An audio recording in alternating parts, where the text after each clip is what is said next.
ان الحمد للہ نحمده ونصلی علی رسوله الکریم اما بعد فاعوذ باللہ من الشیطان الرجیم بسم اللہ الرحمن الرحیم وما خلقت الجن والانس الا لیعبدون صدق اللہ العظیم۔ کلام مقدس قرآن مجید کا 27واں پارہ ہے اور اس پارے کی شروعات میں سورہ ذاریات ہے، اور سورہ ذاریات میں اللہ تعالیٰ نے ایک بڑا عقیدے کے اعتبار سے بہت اہم ترین ایک سبق دیا ہے۔ اللہ تعالیٰ کا فرمان ہے هل اتاک حدیث ضیف ابراہیم المکرمین، کیا ابراہیم علیہ السلام کے پاس جو مہمان آئے تھے، بڑے عزت والے مہمان، ان کی خبر آپ کے پاس نہیں ہے؟ تو آپ یعنی کہ حضرت ابراہیم علیہ السلام کے پاس فرشتے انسانی شکل میں آئے تھے اور بطور مہمان۔ تو ابراہیم علیہ السلام تو بڑے مہمان نواز تھے، تو جیسے ہی وہ آپ کے پاس تشریف لائے وہ انسان، تو آپ تھوڑی دیر ان کے پاس بیٹھے، سلام جواب ہوا، تو آپ چپکے سے آہستہ سے گھر میں چلے گئے اور جا کے آپ نے ایک بچڑا ذبح کیا۔ ذبح کرنے کے بعد اس کو بھونا پکایا، تو وہ گوشت لا کے ان کے سامنے رکھا بطور ضیافت، مہمان نوازی کے۔ تو یہاں تو ایک سبق تو یہ ہے کہ ابراہیم علیہ السلام نے ان سے پوچھا نہیں ہے کہ کچھ کھائیں گے کہ نہیں کھائیں گے۔ یہاں تو ہمارے کوئی مہمان آتا ہے نا، پوچھا اب کچھ کھائیں گے، کھانا کھائیں گے؟ بھائی ہے تو لے آؤ، کھانا ہو تو کھا لیں گے، نہیں کھانا تو رہنے دیں گے، لیکن تمہارے پاس جو ہے مسلمان کی خوبی اور صفت کیا ہونی چاہیے کہ جب مہمان آتا ہے تو اس کی تواضع کے لیے، اس کی میزبانی کے لیے آپ کو چاہیے کہ آپ کے پاس جو کھانا ہے وہ آپ پیش کر دیں۔ کھانا پینا جو بھی ہے، بعد میں اس کی مرضی ہے کہ وہ اگر نہیں کھانا چاہتا یا نہیں پینا چاہتا یا اس کے پاس گنجائش نہیں ہے، کھانے پینے کی حاجت نہیں ہے، تو وہ الگ بات ہے۔ تو ابراہیم علیہ السلام نے کیا کیا کہ بنا ہوا گوشت لا کے ان کے سامنے رکھ دیا۔ اب وہ کھانا کھا ہی نہیں رہے تھے، اب وہ تو نوری مخلوق تھے نا، فرشتے تھے، انسان تھوڑے تھے، فرشتے کھانا نہیں کھاتے ہیں، یہ تو ہم انسانوں کا کھانا ہے، فرشتوں کا کھانا تو اللہ تعالیٰ کا ذکر ہے۔ اب وہ نہیں کھا رہے تھے، بظاہر انسان تھے، تو فَأَوْجَسَ مِنْهُمْ خِیفَةً، اب قرآن مجید کے الفاظ ہے کہ ابراہیم علیہ السلام خوف زدہ ہو گئے، گھبرا گئے، کیونکہ اس وقت بھی یہ اصول تھا کہ جو دشمن ہوتا ہے نا، وہ دشمن کے گھر کا کھانا نہیں کھاتا۔ اگر کھا لیا تو جیسے کہتے ہیں نا کہ وہ پھر نمک حرام نہیں بنتے تھے اس وقت کے لوگ بھی۔ تو اب وہ کھانا نہیں کھا رہے، تو ابراہیم علیہ السلام خوفزدہ ہو گئے کہ شاید یہ میرے دشمن ہے یا کوئی نقصان پہنچانا چاہتے ہیں، اس نیت سے آئے ہیں کہ اب کھانا میرے گھر کا کھانا نہیں کھا رہے۔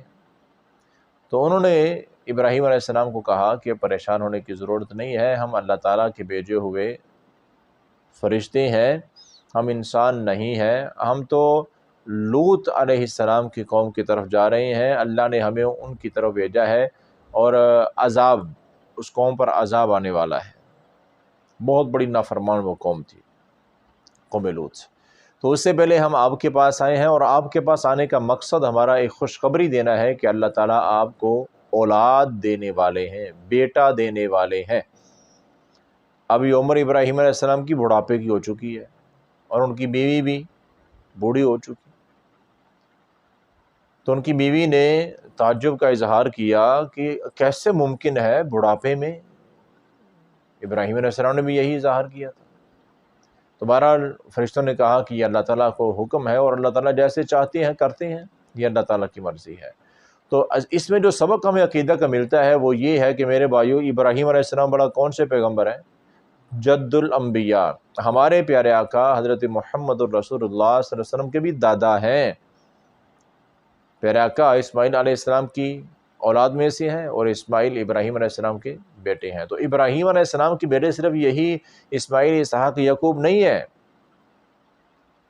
یا پیارے آقا ہی آپ کی اولاد میں سے نہیں ہے، تقریباً 4000 کے قریب، 4000 کے قریب ابراہیم علیہ السلام کی اولاد میں نبی اللہ نے بھیجے ہیں، 4000، بلکہ اس سے بھی کچھ زیادہ۔ تو یہ وہ پیغمبر ہے ابراہیم علیہ السلام، اور کیا ہے پاس فرشتے بیٹھے ہیں اور ابراہیم علیہ السلام کو خبر کوئی نہیں ہے. وہ انسان سمجھ رہے ہیں اس لیے ان کو کھانا دے رہے ہیں. ان کے کھانا نہ کھانے پر خوف زدہ بھی ہو رہے ہیں، پریشان بھی ہیں. تو سبق اس سے یہ ملتا ہے کہ جو نبیوں کے دادا ہیں، جد الانبیاء ابراہیم خلیل اللہ، ان کو بھی غیب کا علم نہیں ہے. بھئی غیب کا علم ہوتا وہ تو پہچان لیتے پہلے کہ یہ تو فرشتے ہیں، انسان ہے ہی نہیں. یعنی ان کو بھی، تو جب ان کو نہیں ہے تو کسی اور کو کہاں سے ہونا ہے. آج کل کیسے مسلمانوں میں بگاڑ پیدا ہوئے ہیں.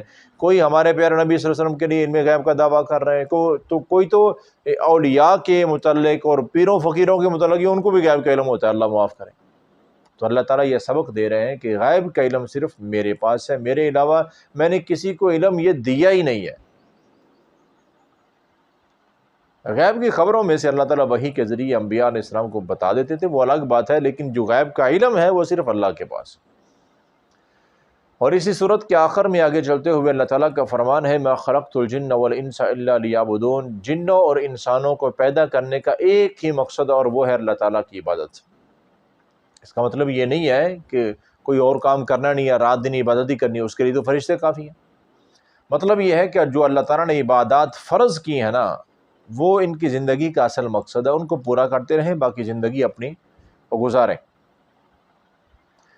تب کاروبار کی یا اور مصروفیات کی دوڑ میں عبادات جو اللہ نے فرض کر رکھی ہے، فرض نماز جو ہے اس کو ہی چھوڑ دینا، یہ بہت بڑی بدبختی کی علامت ہے.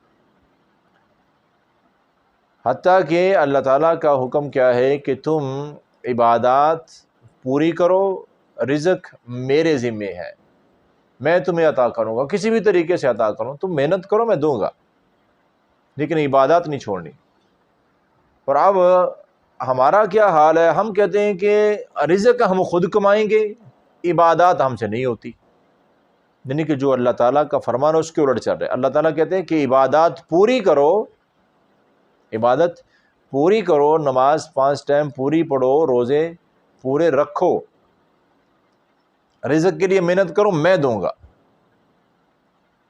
یہ وعدہ ہے. اور ہم انسان کیا کہتے ہیں، ہم محنت کریں گے رزق کے لیے لیکن عبادت کے لیے ہمارے پاس ٹائم کوئی نہیں ہے. تو پھر کیا ہوتا ہے، جب عبادت نہیں ہوتی ہے تو پھر رزق میں برکت بھی کوئی نہیں ہوتی ہے.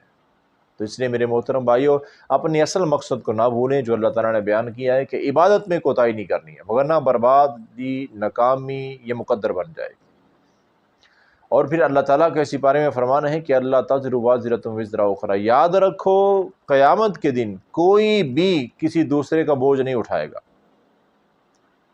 یہ جو آج لوگوں نے پخنڈ بازیاں بنائی ہوئی ہیں نا، کچھ نام نہاد پیروں نے خاص کر کے، اور نہیں جی بس تم نے نذرانہ چڑھاوا چڑھا دیا، نذرانہ پیش کر دیا پیر صاحب کو، اب پیر صاحب تمہیں بخشوا لیں گے، وہ تمہیں ہاتھ سے پکڑ کے جنت میں لے جائیں گے، بس پیر صاحب کی جیب گرم کرو. پیر صاحب کا پیٹ بھرنا چاہیے، پیر صاحب کے آستانے پہ تم آ کے چڑھاوے نذرانے یہ پیش کرتے رہو، بس تم بخشے گے. تمہیں نماز پڑھنے کی، روزہ رکھنے کی، عبادات کی کوئی ضرورت نہیں ہے، حلال حرام کا کوئی تمیز فرق کرنے کی کوئی ضرورت نہیں ہے، بس تم بخشے گے. تو اللہ تعالیٰ کا فرمان ہے یہ پیر شیر کوئی چیز ہی نہیں ہے. اللہ تعالیٰ کے ہاں وہاں تو انبیاء علیہم السلام بھی یہ کہہ رہے ہوں گے رب نفسی رب نفسی، اور یہ پیر وہاں کہاں نظر آئیں گے. ہر ایک کو اپنی جان کی پڑی ہوگی. اللہ تزر وازرۃ وزر اخری، یہ قرآن مجید کے الفاظ ہے کہ میری اپنا کوئی سوچ نہیں ہے کہ میں اپنے خیالات آپ کے سامنے رکھ رہا ہوں. قرآن مجید کے الفاظ ہیں، ان کا ترجمہ یہ ہے میرے بھائیوں کہ کوئی بھی قیامت کو کسی دوسرے کا بوجھ نہیں اٹھانے کو تیار ہوگا. ہر ایک کو اپنا اپنا حساب دینا ہے. تو اپنے اعمال درست کریں، اللہ کو راضی کریں، اللہ کے رسول کی اطاعت کریں صلی اللہ علیہ وسلم، اسی میں کامیابی اور بھلائی. اور اللہ تعالیٰ کا فرمان ہے وَأَلَّيْسَ لِلْإِنسَانِ إِلَّا مَا سَعَىٰ. ہر انسان کے لیے وہی کچھ ہے جو وہ محنت اور کوشش کرتا ہے. جو خود عمل کریں گے اسی کا صلہ ملے گا، کسی دوسروں کی وجہ سے نہیں. خود محنت کرنی پڑے گی، اپنی قبر میں خود جانا ہے، اپنا حساب خود دینا ہے، کوئی اور وہاں کام آنے والا نہیں ہے. اور اس کے بعد اللہ تعالیٰ کا فرمان ہے وَلَقَدْ يَسَّرْنَا الْقُرْآنَ لِلذِّكْرِ فَهَلْ مِن مُدَّكِرٍ. اور یہ بار بار اللہ تعالیٰ نے اس آیت مبارکہ کو قرآن مجید میں دہرایا ہے کہ نصیحت حاصل کرنے کے لیے قرآن کو ہم نے آسان ترین بنا دیا ہے۔ اس سے آسان کوئی کتاب نہیں ہے دنیا میں نصیحت حاصل کرنے کے لیے۔ اتنی اللہ نے آسان آسان مثالیں دے کر بات کو واضح کیا، سمجھایا ہے، بار بار مختلف انداز میں اللہ تعالیٰ نے باتوں کو سمجھایا ہے، عقائد کے اعتبار سے، ایمانیات کے اعتبار سے، اعمال صالحہ کے اعتبار سے، اعمال سیئہ کے اعتبار سے اللہ تعالیٰ نے بڑے آسان طریقے سے سمجھایا، اور بار بار کہا کہ ہم نے اس کو آسان بنایا۔ قرآن مجید کو یاد کرنا، حفظ کرنا، اس کو یاد رکھنا یہ مشکل ترین کام ہے، اس میں کوئی شک نہیں ہے، لیکن قرآن مجید کو بطور نصیحت لینا یہ سب سے زیادہ آسان ہے، بہت آسان۔ اور بار بار اللہ تعالیٰ کہہ رہے ہیں کہ ہم نے قرآن مجید کو بڑا ہی آسان بنایا ہے۔ کوئی ہے نصیحت حاصل کرنے والا نصیحت کے اعتبار سے؟ اور پھر میرے محترم بھائیوں، ہمیں چاہیے کہ ہم قرآن مجید سے نصیحت حاصل کریں، اس کو پڑھیں، اس کو سمجھیں، اس کے مطابق عمل کریں۔ یہ بالکل آسان ہے، مشکل کوئی نہیں ہے۔ یہ جو اب میں کیا کہوں، لفظ بڑے سخت قسم کے آ رہے تھے میرے ذہن میں کہ لوگوں نے کچھ باتیں بنا رکھی ہیں، قرآن مجید کو پڑھنا عام بندے کی بس کی بات نہیں ہے، عام بندے کو نہیں پڑھنا چاہیے۔ بھائی اللہ تعالیٰ کہتے ہیں میں نے عام کے لیے ہی تو نازل کیا ہے، تمام مسلمانوں کے لیے نازل کیا ہے، تمام مومنوں کے لیے نہیں، تمام انسانوں کے لیے نازل کیا ہے۔ کوئی کافر بھی ہو تو اس کو پڑھ کے اسے نصیحت حاصل ہو جائے گی۔ اور یہاں مسلمانوں کو روکنا نہیں، جی تمہارے پڑھنے کی تمہارے بس کی بات نہیں ہے، تم قرآن مجید پڑھو، اللہ معاف کریں۔ یہ انتہائی گھٹیا اور گندے ترین نظریات ہیں، لوگوں کو قرآن مجید سے دور کرنے والی چیزیں ہیں۔ اللہ ہم سب کو قرآن مجید کو پڑھ کر اس سے نصیحت حاصل کرنے کی توفیق عطا فرمائے۔ اور اس کے بعد آگے اللہ تعالیٰ کا فرمان ہے کہ یوم یقول المنافقون والمنافقات للذین آمنوا انظرونا نقتبس من نورکم قیل ارجعوا وراءکم فالتمسوا نورا۔ قیامت کے روز کا ایک منظر اللہ تعالیٰ بیان کرتے ہیں میدان محشر کا، کہ لوگ وہاں پر جو ایمان والے ہیں وہ اللہ تعالیٰ کی طرف سے ایک نور، ان کو روشنی دی جائے گی، وہ اس روشنی میں، کیونکہ وہاں اندھیرا ہوگا، بالکل اندھیرا، کچھ چیز نظر نہیں آ رہی ہوگی۔ سورج کو موت آ چکی ہے، چاند کو موت آ چکی ہے، ہر چیز تو ختم ہو چکی ہے۔ اب اللہ جیسے جیسے زندگی کی جس چیز کو دیں گے اس کو ملتی جائے گی، دوبارہ وہاں اندھیرا ہوگا۔ اللہ تعالیٰ کا فرمان ہے جو لوگ قبروں سے نکلیں گے تو بالکل اندھیرا، کسی کو نہیں پتہ ہے کہ کس طرف جانا ہے، کیا کرنا ہے، کچھ نظر نہیں آ رہا۔ تو اس وقت جو ایمان والے ہوں گے نا، جن کے پاس اچھے عمل ہوں گے، تو ان کے عملوں کی بنیاد پر، عملوں کے اعتبار سے ان کو اللہ کی طرف سے ایک روشنی ملے گی، نور ملے گا جو ان کے سامنے ہوگا، اور وہ اس روشنی میں چلتے جا رہے ہوں گے۔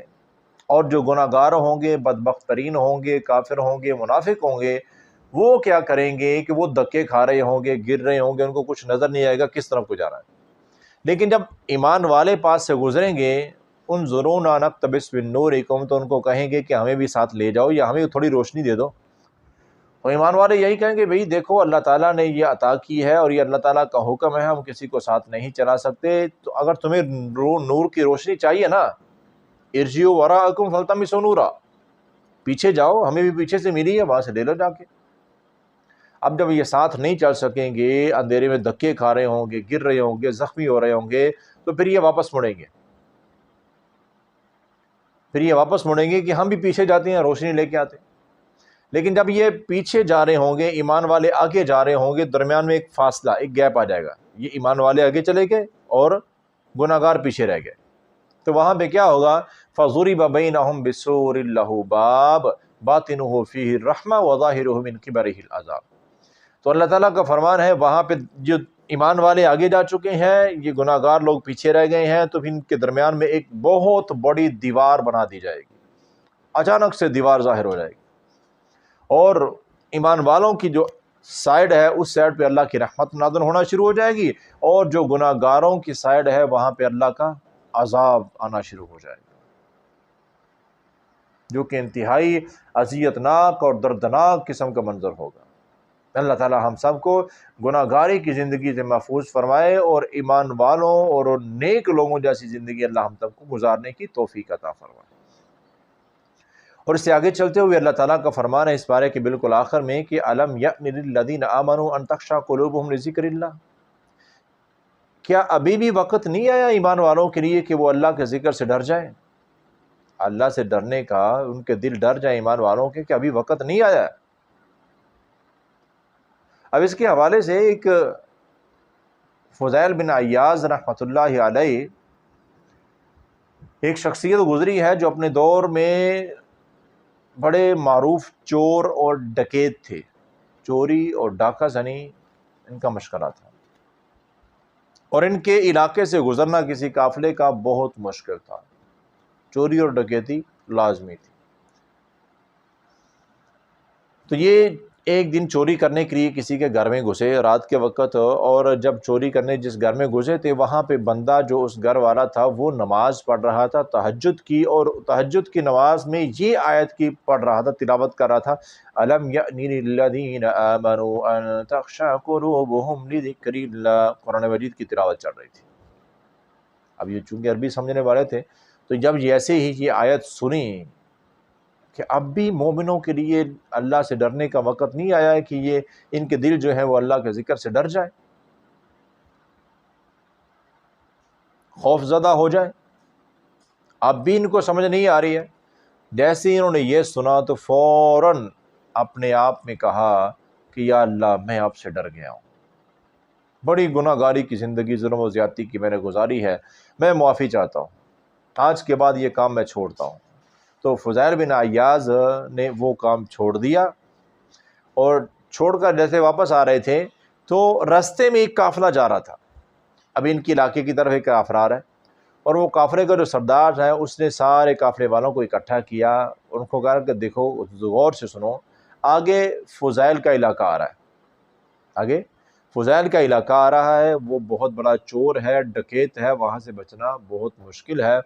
اب ایک طریقہ ہے کہ تم ایسا کرو، اپنے جتنے بھی جانور ہیں نا، اونٹ وغیرہ، ان کی گھنٹیاں اتار دو، گلے میں جانور کی گھنٹی باندھی جاتی ہے نا، اس کے چلنے سے آواز آتی ہے، تو کہا کہ یہ گھنٹیاں ان کے گلے سے اتار دو، اور تم میں سے کوئی بھی آپس میں بات نہ کرے، تاکہ تمہاری ان گھنٹیوں کی یا تمہاری آواز کی وجہ سے کہیں ان علاقوں والوں کو پتہ چل گیا، فضیل کو پتہ چل گیا تو ڈکیتی پکی ہے، نقصان اٹھائیں گے، ہم لٹ جائیں گے۔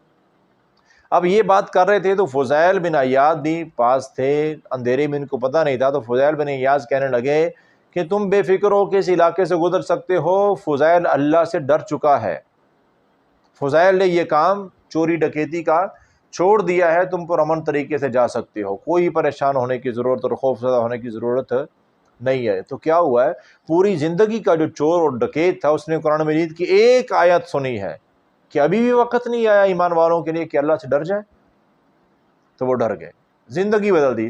اور اب تفسیر کی کتابوں میں، قرآن مجید کی تفسیر کی کتابوں میں اسی آیت کے حوالے سے فضیل بن عیاض کا واقعہ ملتا ہے میرے بھائی، اور یہ فضیل بن عیاض پھر بہت بڑے عالم اور عابد بن گئے تھے، عبادت گزار بھی بہت بڑے، اور پھر انہوں نے دین کا علم سیکھا اور بہت بڑے عالم بھی بن گئے تھے، صرف ایک قرآن کی آیت نے زندگی بدل کے رکھ دی۔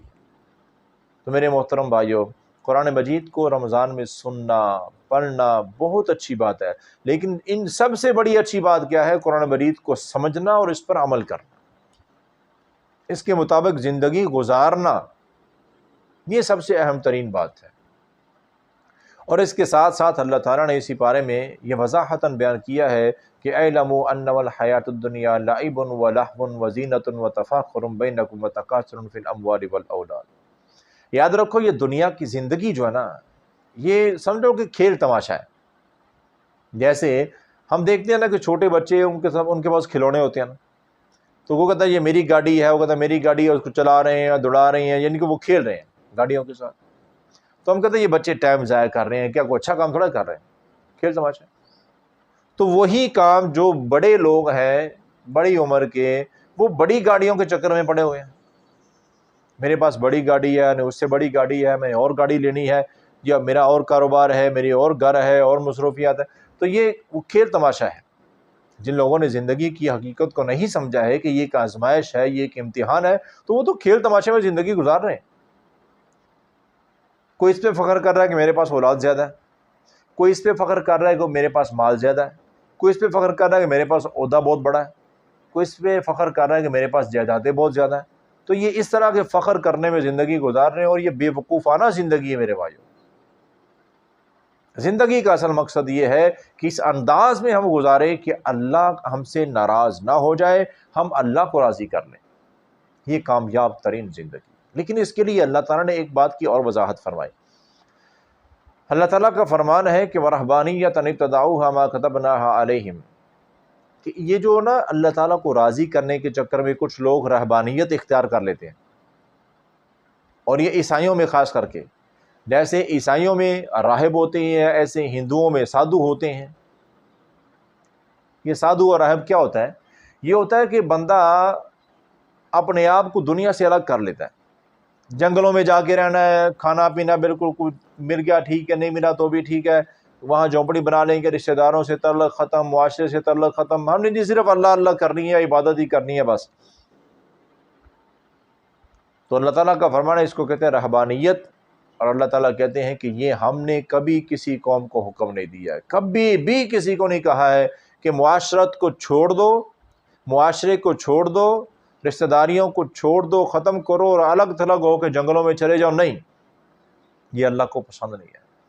معاشرے میں رہو، حقوق العباد کو پورا کرتے رہو، اس طرح زندگی گزارو، اور ان میں جو اگر کوئی تنگی تکلیف آئے تو اس پر صبر کرو، کئی گنا زیادہ اجر عطا فرماؤں گا۔ تو رہبانیت، الگ تھلگ ہو جانا، مشکل ترین زندگی کو اپنا لینا، یا جنگلوں کی طرف چلے جانا، میرے بھائیو یہ دین نہیں ہے، یہ اسلام تو بالکل ہے ہی نہیں، کوئی بھی دین نہیں ہے، یہ لوگوں کے اختراع ہے، خود کی گڑھی ہوئی چیزیں ہیں جن کا کوئی بھی فائدہ نہیں ہے۔ تو یہ ہے میرے محترم بھائیو 27 پارے کا خلاصہ جو اللہ تعالیٰ نے اس میں اصول بیان کیے ہیں، کوشش کی ہے خلاصتاً بیان کرنے کی۔ تو اللہ سے دعا ہے اللہ تعالیٰ ہمیں عمل کی توفیق عطا فرمائے۔